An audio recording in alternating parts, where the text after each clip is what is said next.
Hello, everyone, and welcome. I am Ida Lee, and this is Raw Emotion. And right now, I guess I would like to talk to you a little bit about my relationship with my husband, um, and how we were able to come back from a divorce. Yeah. So, today is our 14th wedding anniversary, and that is what is sparking this video. Um, so, yeah, okay. I've done this a couple different times, and I'm hoping that this will be the last video. My energy kind of is going up and down today, and I'll get right in the middle of something and just like completely just like deflate, and my energy just kind of plummets, and it's like, ugh, okay, so I shut it off, and it's really hard because I want to piece this all together, but it looks just too artificial, so I'm doing this again. But marriage is hard, and we are not prepared for it. Going to a couple classes at your local church for marriage counseling classes isn't enough, people. We need to teach our young children right from the beginning about relationships and virtue and love and be the example. And we forget that because we're so caught up in our own world and our emotions, our ourselves, and what you did to me, the trauma, the pain self. And I was bringing my experience from my family dynamic, watching my parents' relationships, my grandparents, my aunts and uncles, and he was bringing to the table his family dynamic. His dad grew up in Greece. My husband was a first generation born Greek American. So there's lots of family dynamics, that were clashing and that were being brought into one family. And unfortunately, when Bella came along, a lot of those issues got pushed to the side. They were thrown on the back burner, and we were in survival mode. We have been in survival mode, for 9.5 years. She'll be 10 in December. And our survival mode has been life and death, unfortunately, so it's been very stressful. So if, we didn't have to deal with something, neither one of us was going to bring it up. And unfortunately, what kept happening is our little anthill started to become this bigger and bigger and bigger and bigger mountain. And before I knew it, last year at our 13-year mark, I was filing for a divorce. I needed him to understand that he needed to be a full-time dad. And that's not to say that he's not a good dad and that he wasn't a good dad. I needed him to step up as far as Bella's care is concerned. I can't do it alone, and he's finding out that the two of us can't even do it. The older she gets, the bigger she gets, and more dynamics keep popping up. There's with age, there's lots of different things that do come with it. And he's beginning to understand, why Fridays I kind of dread. Fridays are my Mondays, and Mondays are my Fridays. She's home on the weekends, and it's a lot of work, it's a lot of work, but I needed him to understand, that he needed to be fully present in our lives. I needed him to step up and caregive. And that's, things weren't handled the right way. They never are. I can't point fingers. I'm just as much to blame. It takes two to tango, people. It takes two to tango.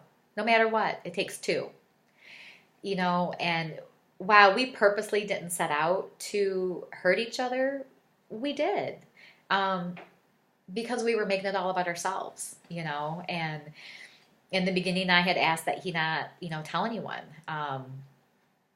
You know, it wasn't that I didn't want anyone to know. There was just, I didn't want the whole town to know. It was something I wanted to keep quiet. I didn't want the kids to know. I wanted to be able to work through it with just him and me. And like I've said, we've been to counselors. This life is, you can't talk about it with people who don't get it. And I've not come across any special needs counselors. The majority of them don't have time. I don't know what else to say. But anyways, we did go the counseling route a couple different times. It did not work. So it was just something I wanted to be able to work through on our own. Neither one of us moved out of the house. Neither one of us left. I just had this deep inner knowing, this inner peace that it was all going to work out. And I didn't know how it was going to work out. I didn't know if we were going to divorce or if we were going to stay married. I didn't know if I needed to leave and find a place. I didn't know if he was going to leave. All these questions were kind of up in the air, but for once in my life, I didn't plan. I didn't have a backup plan. I just knew, I had faith. It was all going to work out, no matter what. And I gave into that. I just gave into it. And it was an awesome feeling. And I've been able to let go since then, for certain situations. And it's really freeing to come to that place of inner faith and just knowing that it's going to work out. You're going to be okay. That's a great place to be. It's in the now. I encourage you to stay in the now. Oh, piece by piece. But anyways, it had gotten out. And one day, all of a sudden, I was getting multiple calls, from his family and some friends about what was going on. And I hadn't told anyone. I hadn't told my best friends. I hadn't told my family, and now all of a sudden I felt I was stuck. I was in this position to where I was angry. I was bitter. I was hurtful. I was resentful. I felt isolated. I felt betrayed. You name it, I was very angry and very hurt. I think I let myself wallow in that for probably a good 3 or 4 days, before I got myself out of it. And again, it's letting go. We control how we respond. We control our reactions. And the only ones that we hurt are ourselves, when we do react. And so it was just realizing, hey, there's a bigger picture here. There's more going on. Who's spreading what gossip? And to that, all I want to say is, why can't we support one another? Why is it whenever we hear something negative, psst, psst, psst, did you hear what's happening? So-and-so's getting a divorce. Who cares? Seriously, people. Does it directly affect you? No. Then why do you feel the need to share it? Don't get me wrong. I get that, it's, that's not happening to me. Or I'm not the one who's going through that. Doesn't mean that you have to spread it and share it with the world. It's no one's business. Why aren't you stepping in to say, hey, what can I do to help? What do you guys need? Anyways, the support. We really need to step it up when it comes to support. We need to start supporting each other. I don't care if you agree with that person or you disagree or you think they're doing it the wrong way. Guess what? That's your opinion. And it's something that you would do in that situation. And it's really hard to remember that when someone's in a crisis, when they're in the middle of a situation, that's all they can do to survive. Right then and there, they are making that anthill into a huge mountain that they are trying to scale. and they're backsliding and they're fighting, it's life and death.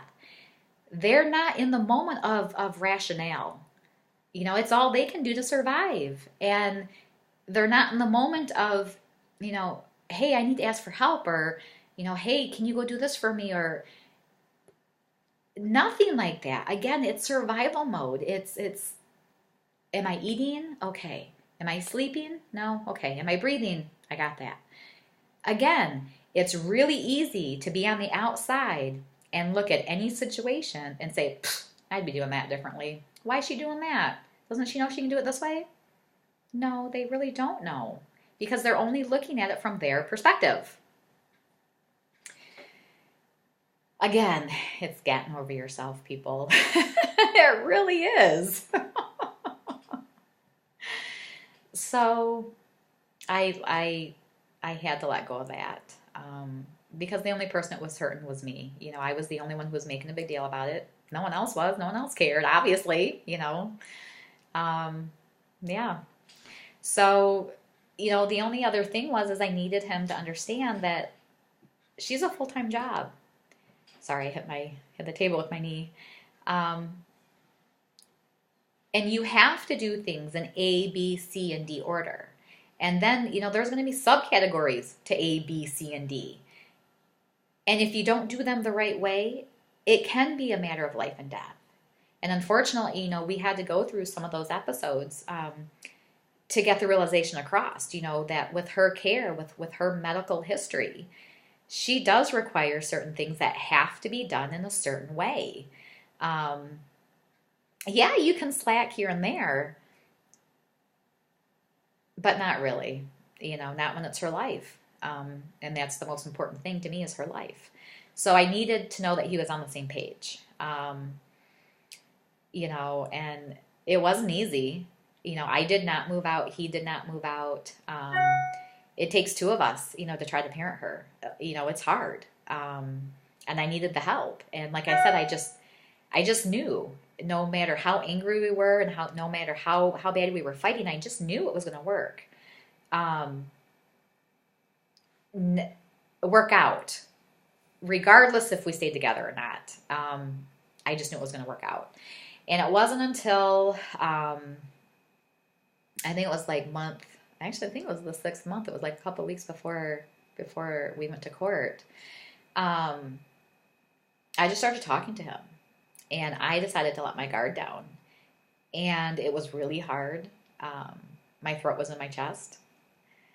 My heart was in my chest, beating fast. I couldn't breathe. I was hyperventilating. But I just started talking to him. I just started opening up, and I didn't know how he was going to take it. I didn't know how receptive he was going to be. But I had decided then and there that if this was going to work, I was going to give it my all. I was going to give it my all. And if it wasn't reciprocated, that was okay. But I needed to know. And I'm not the type of person, I don't go out to the bars. I don't drink. I'm not a big drinker. That's not how I want to meet people. My relationships don't come from the bar. I have good quality relationships. I treasure my peeps. I treasure my tribe, and I don't want to say it's a hard tribe to get into, but it is. It is, because we all have them. We all have our own tribe. So yeah, anyways, I